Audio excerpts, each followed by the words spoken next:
Taylor and Polly here from Beaten Jeans, and today we are interviewing Georgina.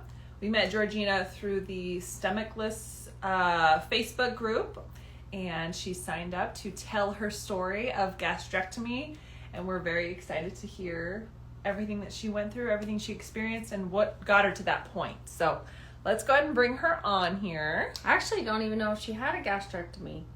I know she's had... Part of her esophagus, right? Right, and stage 4 gastric cancer. That's right, yes. Gastric cancer. So, and we don't know if she's... Here she is. Hi, Georgina. Hi, there she is. Coming all the way from the UK. All the way from the UK. Awesome. What time is it there? 7 p.m. Oh my goodness. Oh gosh, nighttime. Well, thank you so much for joining us today. We're so excited to talk to you. Excellent. I'm excited to talk to you as well.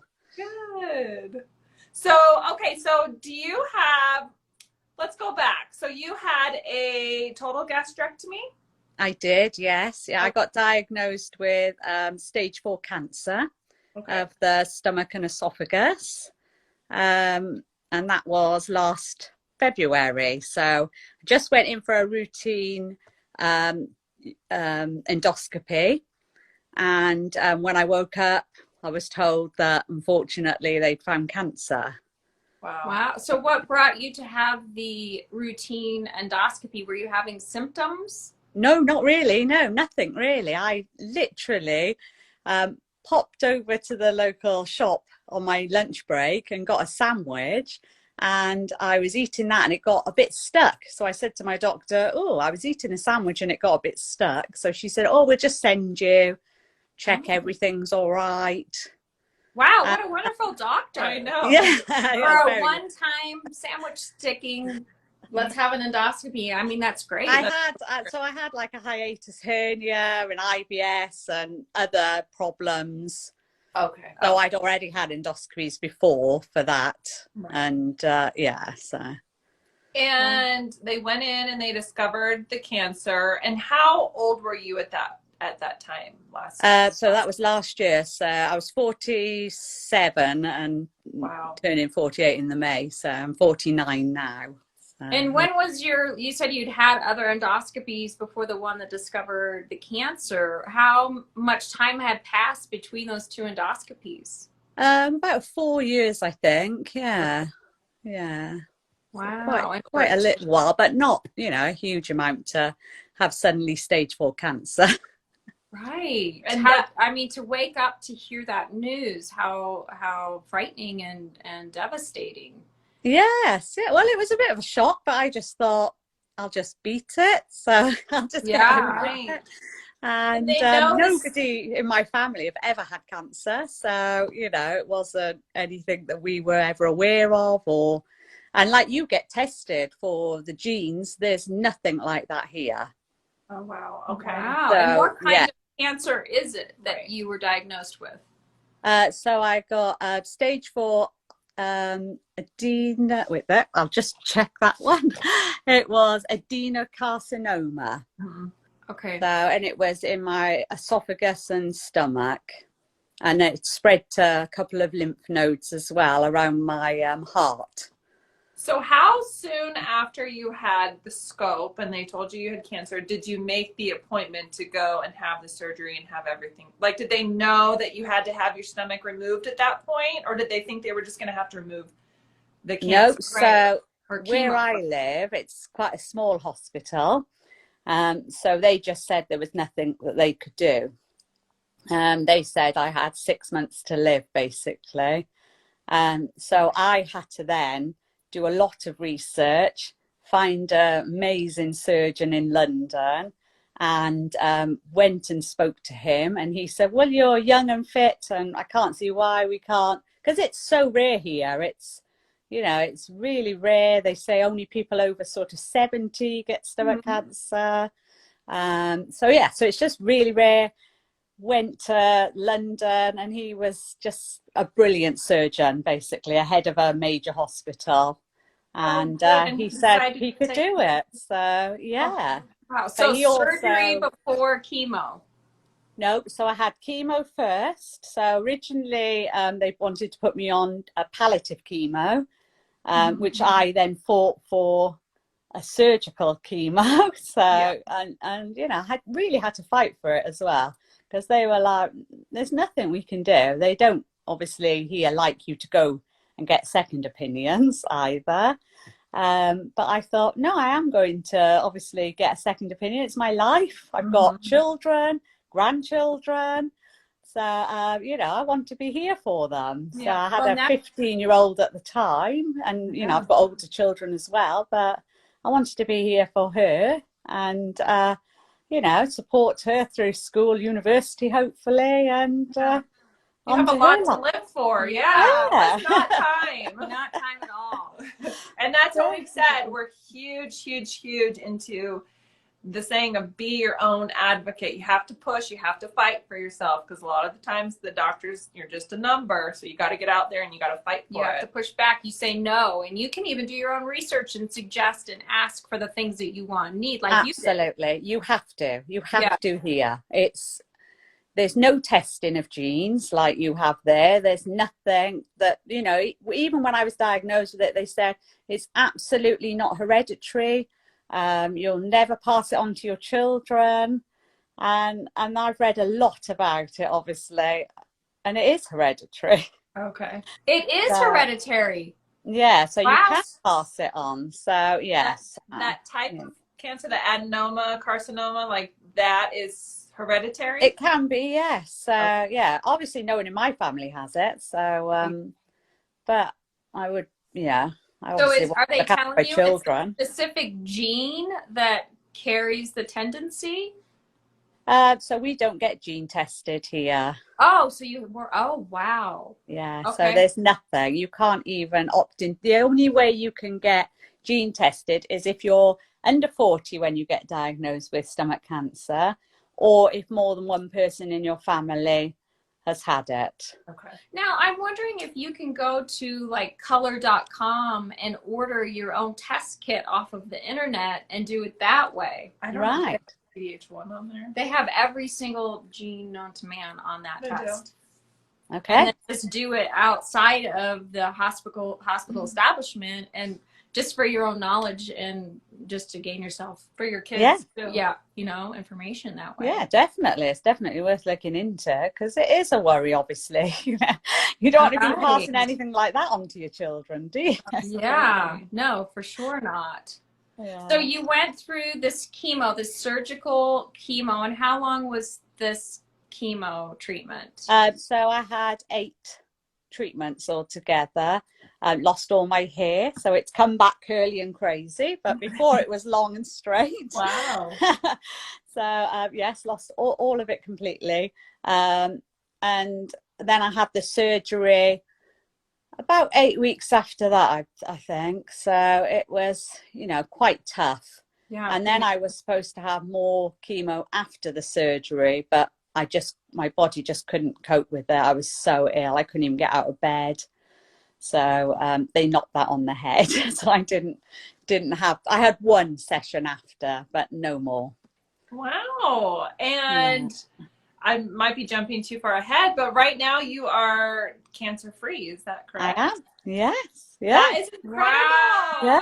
From 6 months to live to cancer free. That is. I just had a CT scan recently because I have kidney stones from the chemotherapy. Mm-hmm. So always something joyful to get after the chemo.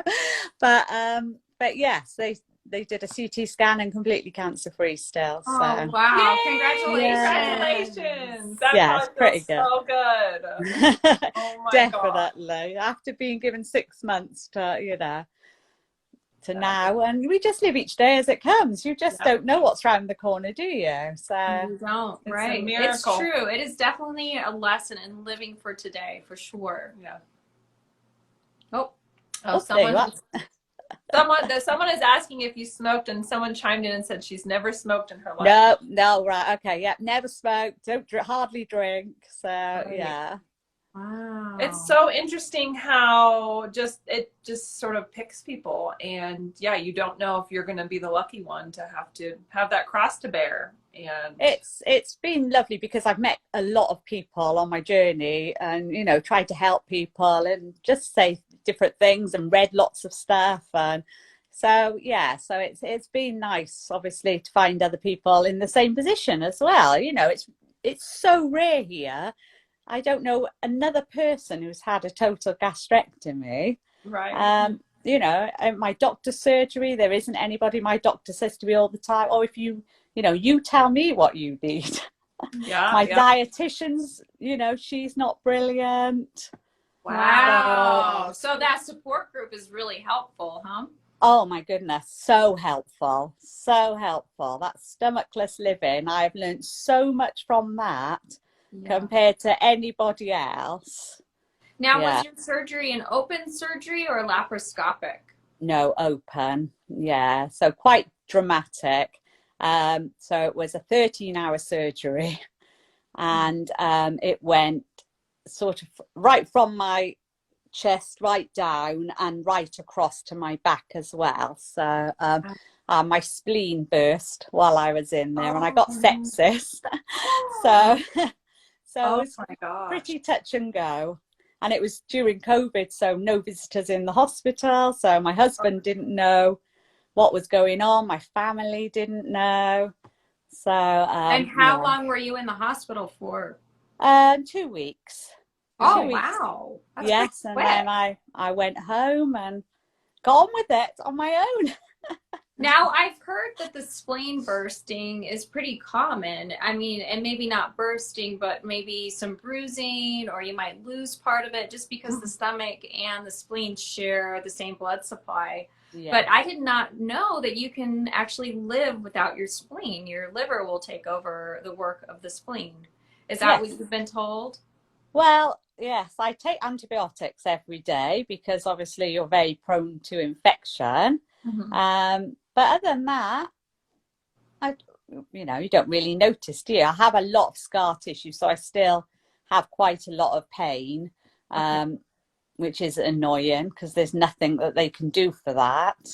Is it about like massage? Have you gone to like a massage therapist to help break down some of that scar? Yeah, so what happened was they cut through all my ribs for the operation, so they took a long time to heal, and then the scar tissues formed in between that. So in April I had a bowel obstruction where the scar tissue from the joint then formed and obstructed, so I had to go into hospital. And obviously, as you know, without a stomach, as soon as you get ill, you lose weight dramatically.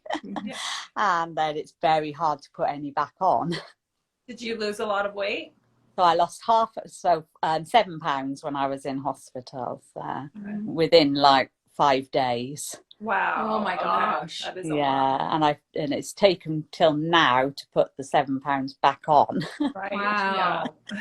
So So I wonder how it seems you're getting along well without your stomach. I mean, it's obviously a struggle to keep the weight on, but you look really healthy and really like you're doing well. Your smile is so beautiful. You seem very happy and and you I've got a reason to be happy. I'm alive. So how are you doing without a stomach? How has life been since then? It's different. Very different, but I don't let it really stop anything I do, other than I had to give up work. I couldn't keep going to work because I just kept I'm exhausted all the time. I've just had a lot of bloods done, and I'm low in zinc, celium, copper, so all the things that make you tired. So I take all the vitamins and my B12 injections and everything else, but obviously without your stomach, it's hard to maintain the vitamins, isn't it? Yeah. You've got to eat differently, and I'm not very good at eating every 2 hours. I forget sometimes. No hunger at all. No. Yeah, it's hard to eat when you're not hungry. Yeah, yeah. So And I never wonder, with hungry. the part of your esophagus being removed, are you struggling with the bile reflux? Does that make you struggle with that more than somebody who maybe was able to keep their So esophagus? I can't lie flat. I can't sleep flat. So I have to sit upright when I'm sleeping. So as long as I do that, I'm fine. As soon as I lie flat, like if I got to go for a CT scan or an operation, then instantly you can feel it rising. So it's, it's an instant burn. Yeah, so I've just got to be really careful. And I always say to them, they always intubate me if I'm going in for an operation, because obviously that stops it so much. Right, and you don't But want to aspirate that no, into your lungs. exactly, because then you get pneumonia and all Yeah. sorts of things. So, No. but I have got like a powder I take if I do get it. It's called Question Light, and you mix it with water, and it's disgusting. It's the worst thing ever, but it stops the bile instantly. Oh, So, You have a remedy. so yeah, so that's brilliant. So Okay, what is it called? it's called Question Light. So I think you have a different name for it. I think yours begins with a C there. I've read quite a lot of people in America saying, "Oh, we take that," but it's something different. Estrogen or something like that. It's similar, and Yes, I've never taken it, so I can't. You don't suffer with bile? No. Wow. But I still have my esophagus, so maybe that's helping me. I don't know. No, because not many people. Different. I don't think many people lose their esophagus when they have the gastrectomy. Most people will keep their esophagus. It's just mine is much shorter. Much shorter. How much? Okay, so you had your stomach removed, the spleen burst, so that obviously had to be taken out, and then the esophagus. How much of the esophagus was removed? About half. Oh, wow. Okay. Yeah. And then I also had 123 lymph nodes removed as well. 123. Wow. Yeah, yeah. So he's quite, he likes to get rid of everything. Absolutely. No stone left unturned. Good. We like your surgeon. What is your surgeon's name in case somebody's watching? Yes, he's called Professor Hannah in the Imperial Hospital, and he is amazing. An amazing surgeon. He has an amazing team, and yeah. And he had he done gastrectomies before? Yes. Okay. I researched well to find somebody who, knew what they were doing. Knowledge of it. And he hand stitches everything. So my scars are amazing, brilliant. Like a lot of surgeons here staple. And staple inside, and then that causes a lot of perforations. But he hand stitches everything. He's an artist. Yeah, inside and out. So yeah. And he cares. It sounds like he truly cares about his patients. Amazing. Yeah, he is amazing. Yeah. Were you able to eat on your own after your surgery, or were you given IV nutrition or tubes? Yeah, so I had IV nutrition for a week. And then after that, I just ate on my own, just soft things to start off with, just like mashed potato, custard, ice cream. So it only liquidy soups, things like that, for a couple of weeks. And then I could start introducing small foods back in. But it's trial and error. You know yourself. You can eat one thing perfectly well and the next day eat exactly the same, and it does not work out well. Right. Yes. Is there anything that like sugar, or do you have an aversion to sugar? So I can't eat cake, which is really sad because I do love a cake. Yeah. So I can't ever eat cake. That's one thing I've tried. Lots of different things, but no cake. How about using an alternative sugar, like a date sugar or coconut sugar in it? Yeah, I've tried that. I've tried coconut sugar. Yeah. Dairy, I can't have any dairy any longer. Completely dairy intolerant. Struggling with gluten. So it's getting trickier, really, with what you can eat. Very limited. But then, like I say, sometimes I eat something absolutely fine. Yeah. And your water intake, how is that? Yes, so I can't just drink plain water.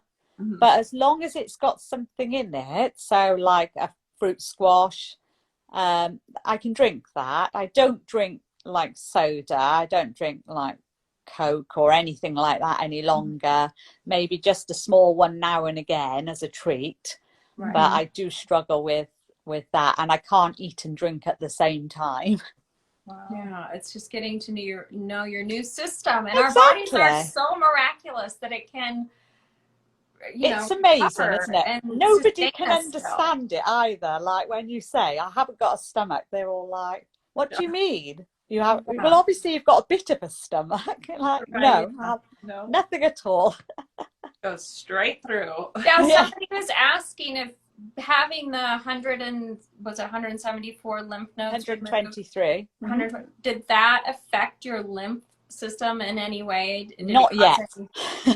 Oh, so that's not even like it could. But it can. So yeah. At any point. Oh, okay.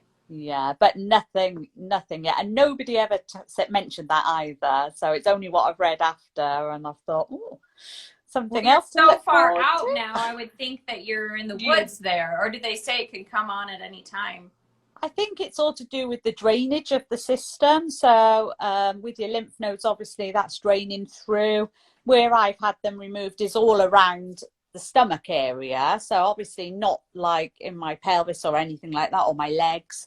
So hopefully, it won't affect it. Right. Good. Yeah.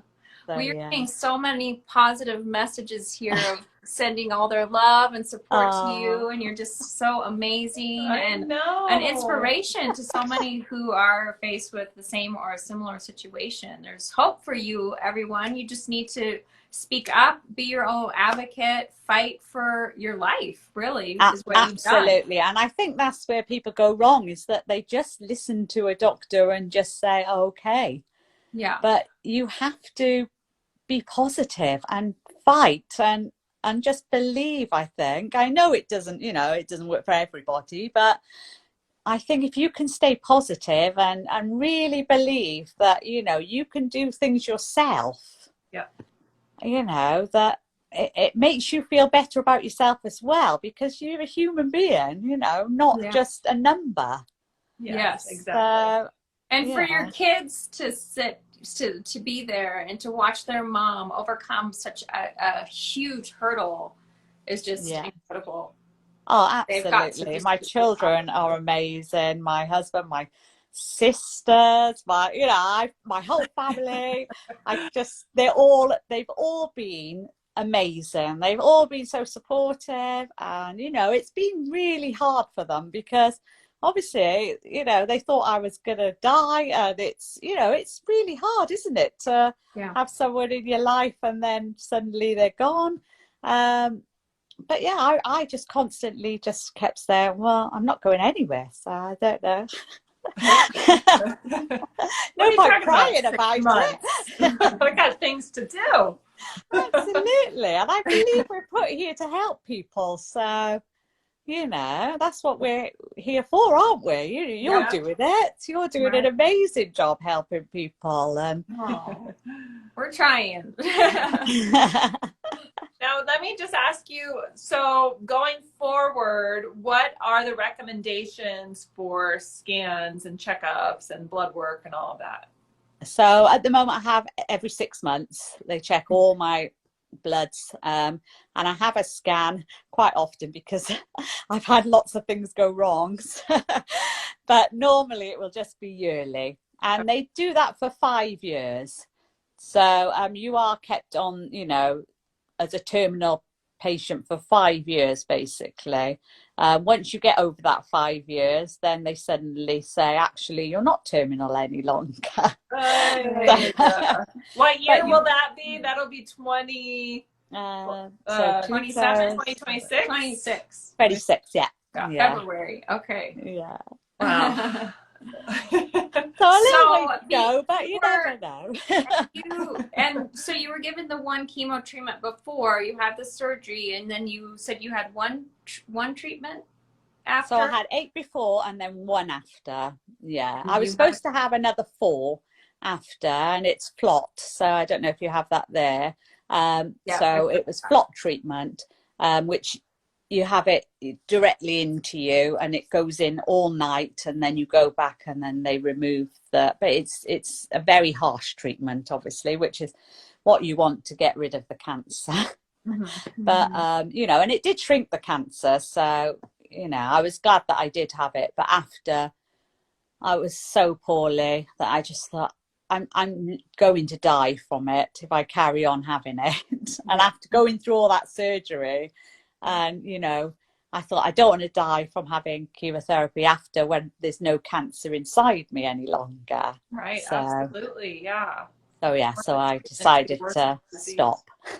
Well, it sounds like you have a good path to recovery, and I mean, I'm just so impressed by you. I know, it's so exciting. It is. It gives so many people hope, I'm sure, that are going to watch this, and the people that might be afraid to have their gastrectomies, go do it, because there is absolutely. When I was in hospital, I was literally going to speak to people who were like saying, no, I don't want it. And I was just saying, look, I had it 2 weeks ago, and look at me now. And they were like, well, you're walking round, and it's really, you know, people think it's a harsh operation. It's not an easy operation, but you know, you've got to think that the outcome is amazing. Yes. Yeah. Absolutely. No more work. And people live without other pieces of body, don't they? So a stomach's not the end of the world. Yeah. Oh, well, do you have any other questions? Well, you've given us so much advice and inspiration, and do you have any last words that you want to leave with? I just want to say to people, just stay positive. It's a horrible thing to be diagnosed with cancer, any cancer, but being positive throughout it just helps you and your family. You know, it's hard, but you've got to remember, like, you're going through it, but I was just thinking, well, if I'm going to die, I'm going to die. So it's not really going to affect me as such. But it's the family, obviously, that it's going to affect. So if you can stay positive throughout it, and just do research. Don't listen to one opinion. Yeah. You know, always look around and you know, find other people who've gone through it and get, having you know, that support is so important. Oh, yeah. And look so, at you, so the medical establishment. Yeah. So good. You spoke up and you saved your life. Absolutely, yeah. Oh, well, Georgina, you're so sweet. You're such a ray of sunshine. And I so much appreciate you being here and talking to us and sharing. Oh, lovely. Thank you for talking to me. Yeah. All right. We know that this video is going to help somebody someday, so thank you so much. Yeah. Absolutely. I hope so. Fingers crossed. Yes. All right, Georgina. Have a great Okay. So nice And meeting you. Bye. Bye. Bye.